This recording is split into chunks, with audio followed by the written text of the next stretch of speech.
Matagal nang walang mga magulang si Laika dahil sa nangyaring malawakang trahedya noon. Nakasama sa sunog ang kanyang ama't ina. Hindi nakalabas ng bahay ang kanyang mga magulang dahil sa pagliligtas sa kanya. 6 na taon nang nakakalipas mula nang siya ay maulila. Sa ngayon ay naninirahan siya sa kanyang ninang na si Glenda. Ang kanyang ninang ay best friend ng maituturing ng kanyang nanay. Kung kaya't ito na rin ang umampun sa kanya. Tutal, wala rin naman itong anak. Sa pudar ni Glenda nagdalaga si Laika at hanggang sa high school ay ito na rin ang umaruga sa kanya. Sa sarap ng pag-aalaga sa kanya ng ninang ay masasabi niya na parang nagkaroon ulit siya ng isa pang ina. Handa na ba lahat ang dadalhin mo nang? Baka may nakalimutan ka pa. Tanong ni Laika habang nasa sala sila. Okay na lahat, hintayin ko na lang ang service namin.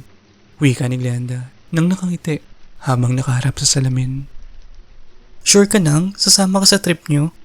Ang lakas ng ulan eh. Wika naman ni Laika na sumili pa sa labas ng bintana. Noong gabing yun ay malamig ang simoy ng hangin. May panakanakang kidlat pa at kulog. Hindi man aminin ni Laika, may parte ng kanyang kalooban ang gustong pigilan ng kanyang ninang. Ngunit sa kabilang banda ay nagdadalawang isip pa rin siya. Lugmo kasi ang babaeng si Glenda mula nang hiwalayan ito ng nobyo. Ilang araw din itong hindi makakain at makatulog ng maayos. Kaya napagtanto rin ni Laika na mas mainam na ring gumala-gala si Glenda. Nang sa ganon ay malibang naman ito. Oo naman, hindi naman kami lulusong sa ulan. Pabirong wika ni Glenda. Tss, ito talaga si Ninang. Kinakausap ng maayos eh. Huwag ka na mag-alala. Ayos lang naman ako. Gusto ko lang muna magliwaliw bago ako bumalik sa trabaho. Ilang araw na lang, tapos na ang leave ko. Bigay mo na sa akin to. Nakangiting sabi ni Glenda, sabay kurot sa pisngi ni Laika. Bumuntong hininga na lamang si Laika. Wala na siyang nagawa. Hinayaan na lamang niya si Glenda sa gusto nito. Kahit sa kaloob-looban niya, may kung anong bagay ang nagpapakaba sa kanya. Sa paglabas ni Glenda sa kanilang gate, hindi inakala ni Laika na iyon na pala ang huling makikita niya, ang magandang ngiti ng kanyang ninang. Lalong lumakas ang kulog at kidlat nang umalis ang kanyang ninang. Hindi mapakali si Laika sa sala at makailang ulit na siyang nagpapabalik-balik. Ay, bakit ba ako kinakabahan? Nakakainis. Ayoko ng ganitong feeling. Sabi ni Laika sa sarili. Napahinto lamang si Laika nang makatanggap siya ng text message mula kay Ninang. Nakalipat na kami sa bus. Kain ng maayos dyan, Laika, ha? Baka hindi ako makareply kapag nasa Benguet na kami. Mawawalan ako ng signal. Kain ka na maayos dyan. I love you. Napangiti na lamang si Laika nang mabasa ang text message na iyon. Kahit papaano ay gumaan ang pakiramdam niya. Para malibang ay nanood na lamang siya ng palabas sa sala. Humiga siya sa sofa. Ilang sandali lang ay hindi niya na namalayang nakaidlip na pala siya. Nang magising si Laika ay madilim na sa sala. Malakas pa rin ang ulan na may kasama ng hangin. Inabot niya ang remote control para patayin ang TV. Pagkatapos ay bigla na lamang siyang napalingon sa kanilang kusina. Ninang? Tawag niya nang mapansing may pumasok ng kusina. Walang sumagot sa tawag niya ngayon. Tumayo siya para tingnan kung anong ginagawa ni Glenda sa kusina. Ang alam kasi niya ay nasa trip iyon, kaya nagtataka siya kung bakit nandoon ang kanyang ninang na si Glenda. Nang?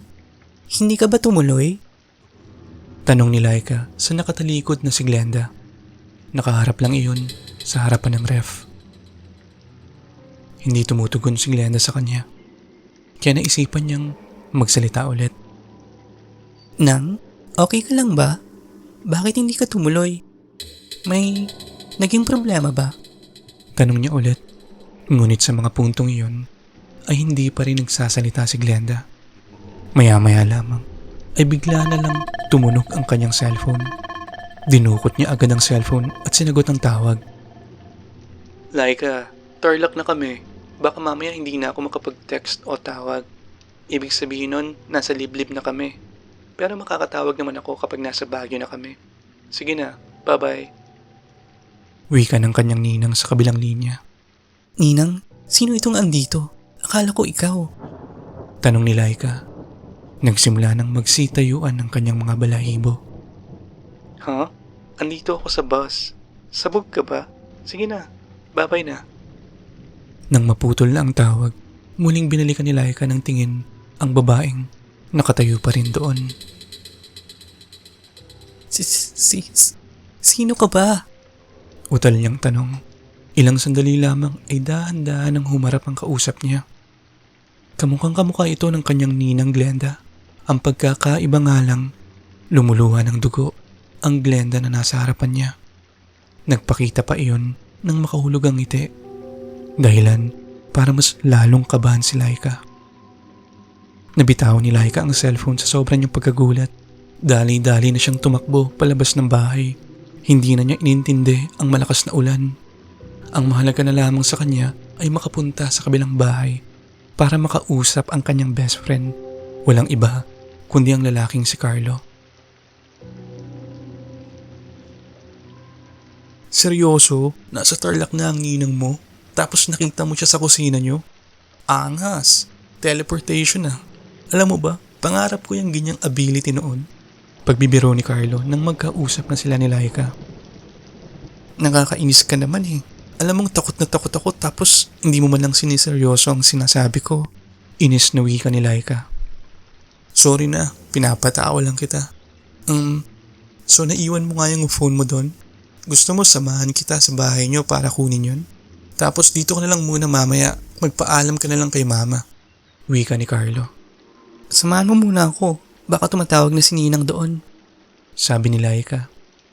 Tumayo na agad si Carlo at kumuha ng payong. Pagpasok pa lang nila ng gate, nakaramdam na agad ng kakaiba si Laika. Ang bigat ng pakiramdam niya. Napakapit na lang siya sa braso ni Carlo dahil sa takot. Binuksan nila ang pintuan sa sala. Nagulat si Laika nang makita si Glenda na nakaupo sa sofa habang nanonood ng TV. Carlo, ayan yun! Sabi ni Laika sabay tago sa likuran ng binata. Ano bang ginagawa mo, Laika? Iniwan mo pa yung gripo sa banyo nang nakabukas. Medyo inis na sabi ni Glenda. Nagtaka si Laika sa mga sandaling iyon. Pagsilip niya ulit, maayos ang itsura ni Glenda. Napansin niya rin ang maleta sa gilid nito. Hello tita, akala ko po nasa biyahe kayo. Tanong ni Carlo. Hindi kami tumuloy. Delikado ang daan, madulas, baka maaksidente kami. Teka, bakit ba kayo andyan? Lumapit nga kayo rito para kayong timang dyan. Wika ni Glenda. Nababaliw na sa kakaisip si Laika kung maniniwala ba siya na ang nasa harapan nila ay totoo niyang ninang. Ikaw ba talaga yan, ninang? Nag-aalangan na tanong ni Laika. Tumayo si Glenda at lumapit sa kanila. Ano ba sa palagay mo? Peke ako. Iritadong tanong nito. Kanina may nakita ako sa kusina na kamukha mo na lumuluhan ng dugo. Tapos tumawag ka rin sa akin na nasa Tarlac na kayo. Saad ni Laika na bakas pa rin ang takot sa muka. Ako? Nasa Tarlac na? Hindi nga kami nakaalis ng Manila eh. Naku Laika, magsimba-simba ka kasi. Nalapitan ka tuloy ng kung ano-anong elemento. Magluto na lang kayo ng pagkain natin. Naglakad ulit papuntang sofa si Glenda at normal lang na umupo. Ibig sabihin, yung nagpapanggap na ninang mo ay yung nasa Tarlac na, tsaka yung nandito kanina? Pabulong na tanong ni Carlo nang nasa kusina na sila ni Laika. Ewan ko, naguguluhan ako. Bahala na. Wika na lamang ni Laika.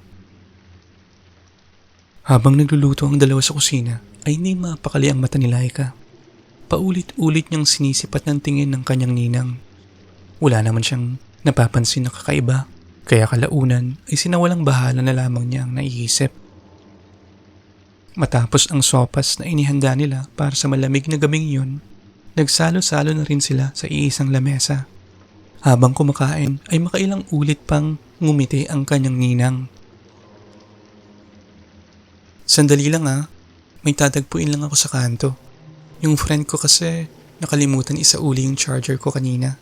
Pagdadahilan ni Glenda, tumango lang ang magkaibigang Laika at Carlo. Naiwan ang dalawa sa sala. Nang matapos kumain ay tahimik lamang silang nanonood ng TV. Maya-maya lang, naramdaman na lamang ni Laika na bigla siyang kinabahan. Hindi niya alam kung anong ibig sabihin ito. Kinakabahan ako. Bakit kaya ganito? Tanong na lamang ng dalaga kay Carlo. Ang sabi nila kapag ganyan daw, may mangyayaring hindi maganda. Wika naman ng lalaki. Agad na napatayo si Laika nang maalala ang kanyang ninang na lumabas ng bahay. Si Ninang. Natataranta niyang sabi. Bakit? Nagtataka namang sagot ni Carlo. Kailangan nating sundan si Ninang. Baka may mangyaring masama sa kanya. Huy, baka naman paranoid ka lang. Ito naman, di naman totoo yung... Totoo man o hindi yung sinasabi mo, hindi pa rin ako mapalagay. Kung ayaw mo sumama, ako na lang. Sabi ni Laika, sabay dampot ng payong sa gilid ng pinto. Wala nang nagawa si Carlo, kundi ang sumunod na lang. Tinatawagan ni Laika ang numero ng kanyang ninang, pero sa mga sandaling iyon ay hindi na niya iyon makontak. Sa lakas ng ulan ay palagay niya ay mahina na ang signal. Dali-dali nilang pinuntahan ang lahat ng kanto sa kanilang lugar. Ngunit kahit isa sa mga iyon ay hindi nila nadatnan si Glenda. Kinakabahan na ako, Carlo. Baka kung ano na nangyayari kay Ninang. Naiiyak ng sabi ni Laika. Hindi niya maiwasan na mag-isip ng kung ano-ano. Dahil sa mga kaibang nangyayari, palagay niya ay may mali talaga. Bagay na mas lalong nagpapagulo ng kanyang isip. Kumalma ka lang, okay? Mahanap natin si tita. Tiwala lang. Sagot na lamang ni Carlo. Basang-basa na sila sa ulan at ilang oras na rin ang nakalipas. Ngunit wala na talagang Glenda ang lumitaw.